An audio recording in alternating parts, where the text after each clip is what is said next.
না, শিরককে ঘৃণা করতে হবে, বিদআতকে ঘৃণা করতে হবে। এটা হলো রাসূলকে ভালোবাসার, আল্লাহকে ভালোবাসার বাস্তব নমুনা। যে শিয়ারা রাসূলকে নবী মানে না, বলে যে আল্লাহ ভুল করে আলীর উপরে নবুয়ত না দিয়ে মুহাম্মাদের উপরে দিয়েছে, নাউযুবিল্লাহ। আপনি এক সেকেন্ডের জন্য বুঝবেন না যে তার সাথে আপনার আজকে নতুন পরিচয়। আপনি যদি রাসূলকে ভালোই বাসতেন তাহলে আপনি বিদআতকে ঘৃণা করতেন।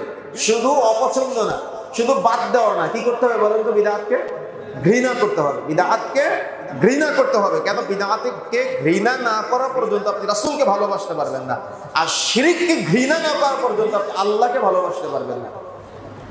এই জন্য শুধু শিরিক বর্জন না, শুধু বিদআত বর্জন না, শিরিককে ঘৃণা করতে হবে, বিদআতকে ঘৃণা করতে হবে। এটা হলো রাসূলকে ভালোবাসার, আল্লাহকে ভালোবাসার বাস্তব নমুনা। যদি আপনি এই নমুনা দেখাতে না পেরে আপনি যদি বলেন যে আমি শিয়াদের সাথে ঐক্য করব, তাহলে কেমন হয়ে গেল না?